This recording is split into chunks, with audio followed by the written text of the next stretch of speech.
मेरे बहुत ही माननीय आदरणीय प्रोफेसर साहब हैं और अन्य जो स्टाफ है।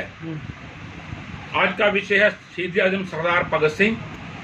मैं उनके जीवन की एक विशेष बात जो थी, उनके अंदर की जो देश के प्रति जो प्रेम की भावना थी, उस विषय में आपसे एक उनके जीवन की छोटी सी बात मैं आपसे शेयर करना चाहूंगा। क्योंकि जिस व्यक्ति का जिस तरफ रुझान होता है, बचपन में ही उसका उन्हीं की तरफ ध्यान होता है। शहीद आजम सरदार भगत सिंह किसी परिचय का मोहताज नहीं। उन्होंने देश के लिए, राष्ट्र के लिए अपना बलिदान दिया, अपना जीवन दिया, अपने पूरे परिवार का बलिदान दिया और उसके लिए पूरा भारतवर्ष उसका ऋणी रहेगा, उसको कोटि कोटि नमन करता रहेगा।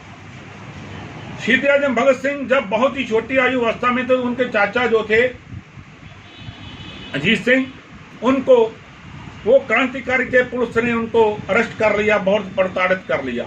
और एक समय की बात है, शहीद आजम भगत सिंह अपने खेतों में गए खेती करने। उनके पिताजी सरदार किशन सिंह जी भी साथ में थे। तो वो क्या कर रहे थे कि छोटी छोटी लकड़ियां ले रहे थे और लकड़ियों को एक रस्सी से बांध करके जमीन खोद करके उसमें वो गाड़ रहे थे। तो उसको बड़ी गौर से उसके फादर देख रहे थे, पिताजी सरदार किशन सिंह जी, और उन्होंने शहीद आजम सरदार भगत सिंह के पास जाकर के पूछा कि भगत बेटा तुम क्या कर रहे हो? तो वो बोला, पिताजी मैं दमुखा बीज रहा हूं। मैं आपको एक्सप्लेन करना चाहता हूं, वो छोटी अवस्था में था, 5 वर्ष की आयु में था। उसको बंदूक कहना भी नहीं आता था, दमुख कहता था। उसने कहा वो किस लिए? कहता मैं बड़ा होकर के फरंगियों को मारूंगा, ये बंदूकें बहुत ज्यादा संख्या में फसल की तरह बढ़ जाएंगी और मैं अपने देशवासियों को ये बंदूकें थमा दूंगा। और जितने भी वो अंग्रेज फरंगी हुक्मरान हैं जिन्होंने हमारे देश पे हुकूमत कर रखी है, हमें प्रताड़ित करते हैं, हमारे पास स्वतंत्रता नहीं है, मैं उनको चुन चुन के मारूंगा और देश को आजाद करवा दूंगा और उनको मार मार के भगा दूंगा।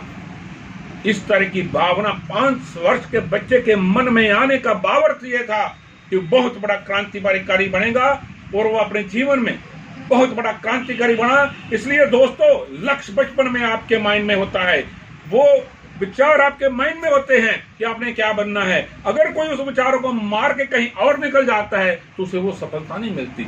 बन तो जाता है, कोई इंजीनियरिंग करने वाला सीईओ बन जाए, एडवोकेट का लॉ करने वाला आईएएस बन जाए, लेकिन